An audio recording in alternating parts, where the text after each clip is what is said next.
Welcome this evening to the Parc des Princes, the stadium which once hosted the rugby tournament in the Olympics 83 years ago, won by the USA incidentally, and later saw France's first 4 Grand Slams. Well, tonight, unsurprisingly less than full, as Italy and Portugal meet each other in this third pool game in Pool C, where they compete alongside Scotland, Romania and New Zealand. And it's a perfect evening, and it should be a very entertaining game. Two sides who love to run the ball. Italy brushed aside by New Zealand, winners over Romania, and Portugal well beaten but going down all guns firing at the hands of Scotland and the All Blacks. There you can see the scoreline so far. So it's Italy with 1 scalp. Portugal, of course, well, it's been a long trek to get here. This their first ever World Cup. They started out in 2004 on the long qualifying road and finally came through with an aggregate victory over Uruguay in the home and away games 24-23. But what an achievement for the Portuguese, the virtually all amateur squad. So, after the first 2 games for all these teams in Pool C, that's how it stands. Unbeaten New Zealand, unbeaten Scotland. They, of course, will meet in a mighty clash to determine, it looks like, the pool winners and runners-up. But a long way to go. Italy may have other thoughts about that. Portugal, too. They've had a tough couple of rounds already. The 2 top seeds in the pool, Scotland and New Zealand, won convincingly, but there's the opposition tonight. Seemingly of a higher quality, but we've seen top quality teams play inferior rugby already in this tournament. Nothing is sacred, no one is secure, and a very important first 10 minutes. There's the Portugal lineup, all about will they win sufficient possession. That's their major problem. They've got talented runners, make no mistake. The 7th fraternity will see to that under the guidance of Thomas Morais. Pierre Berbizier, the coach of Italy. Duarte Cardoso Pinto has the honour of starting this one. Man who was such a key figure in getting Portugal into this World Cup. Great take, great example. Marco Bortolami for Italy. And the nursemaid behind the pack. Shepherding them is Alessandro Troncan as they drive and drive. Well, this is a mighty impressive start for the Italian pack. Huge confidence booster for them. Troncan into the box. Covering is Pedro Cabral, making his first start of this World Cup. Does well though, safely away, but what about that pack drive?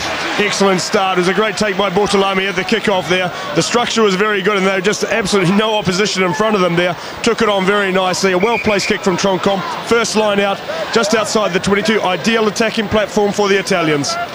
Huge pressure on Gonzalo Uva, 22-year-old, as Bortolami dominates again. De Marigny up the middle, goes Andrea Massi in his 2nd World Cup. Troncan there. De Marigny, they'll want an early score, Italy. This is Aguilar, Antonio Aguilar. Great runner in 7s. Duarte Cardoso Pinto. Should have found touch, doesn't. Bortolucci inside, big number 8. This is Manoa Vosawai. Keep your eyes on him. He's been a great find by Berbizier. Away by De Marigny. Sergio Parise, a legend in these parts, as part of the Stade Francais triumphant squad. And they're running riot here. Giraldini on to Bortolucci. Wide now to Pratichetti. Portugal's defence already under siege. Inside the Lobos 22. Stay on your feet is the call. All of your feet. Well, I'm playing the ball, there's a pattern of things to come. It's going to be a very tough night for the Portuguese. Yeah, it certainly will be. The foundations for the Italians at the moment are excellent. Kicking the ball away unnecessarily there, De Marigny earlier on in the action. However, the counter-attack was very good.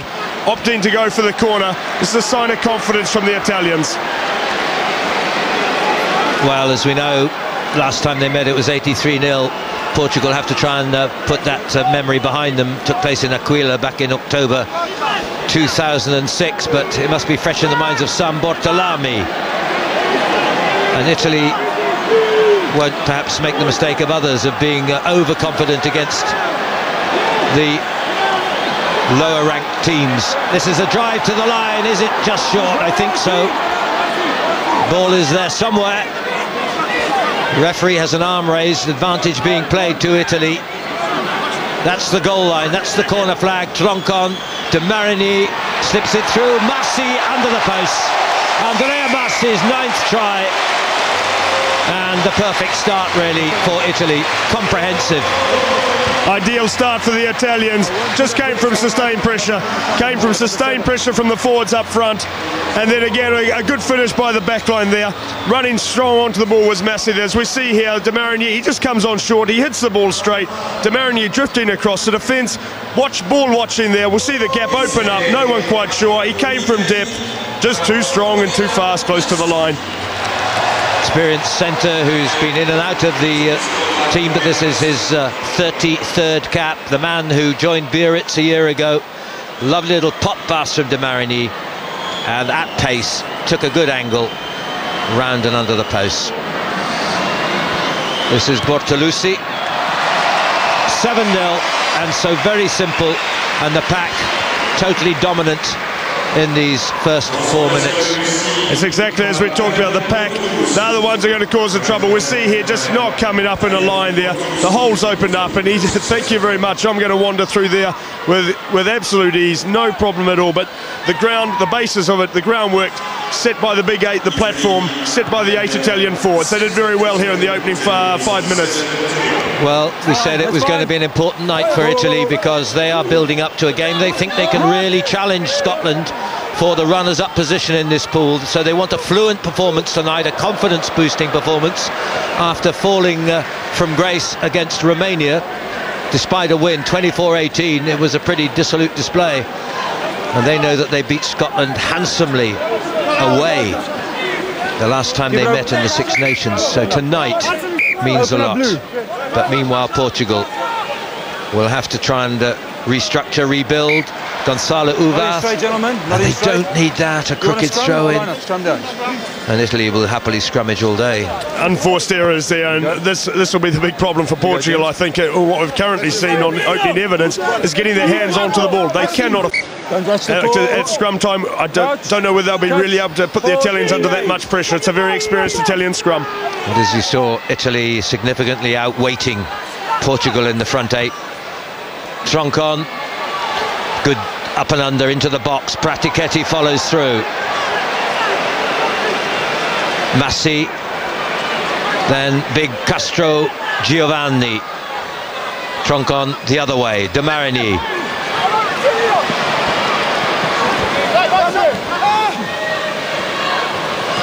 Well, he's getting the ball on the plate at the moment.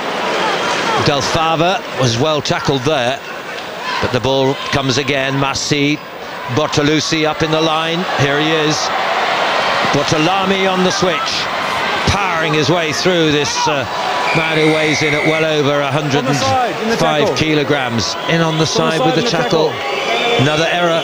Yeah, another unforced error. I'd like to see that one again. I think the referee's been a little bit harsh on them there, because the presentation by the captain there, Bortolami, wasn't great. The ball seemed to spill out the side, but the referee has called it coming in from the side, and once again the Italians opting for the line out. Nigel, can I just say that if you're wondering why Gonzalo Canale has got a Rob written on his white shorts, it's in fact because of the player went back home, Robert Barbieri, because of injury, of course. Well spotted. Hadn't seen that from up in our place up in the gods here. Thank you, Rob. So 5 meters out. Italy have had all the ball. They have the 7 points if you've just joined us here at Parc des Princes live. Italy versus Portugal. And again, the dominant figure. The peel around the back is Lo Cicero. Troncon, Bortolami. Look at the support here, and Portugal at 6s and 7s. De Marigny on the switch. Not for long, that's a big hit. They need a few more of those, Portugal. Troncon too, tackled by Thiago Girau. Back to Massi, clever little runner. Finally brought to a standstill. A flag against Italy. Flag against Italy. Advantage being played, there's none coming surely. Relief for Portugal.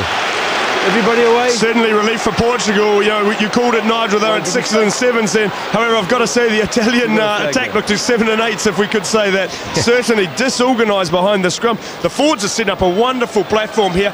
The communication between 9 and 10 at the moment, de Marigny and Troncon, doesn't seem to be. They don't seem to be quite on the same page at the moment. Well, it's been a sort of a big question mark over the half-back situations, and it's gone on for years, really. Number 5, and obviously has reached a sort of pitch point since Berbizier brought Troncon back into the equation. Number 5. Because obviously Griffin and Pez were the people who started the opening game, but tonight... You number 5? Bortolami, is this going to be a yellow card? Let's hear about this. A punch. Indeed. On the touch judge's report there, he seems absolutely stunned by the decision. Federico Cuesta, the Argentinian touch judge. Well, that is a significant moment. 10 minutes off the paddock for a total shocked Marco Bortolami, who just cannot believe it. But absolutely no doubt from the touch judge, and he told referee Marius Jonker that you're off. He saw the punch. Bortolami just looked bemused. No, he looked absolutely stunned by that decision, didn't he? So we can pick something up here on back play.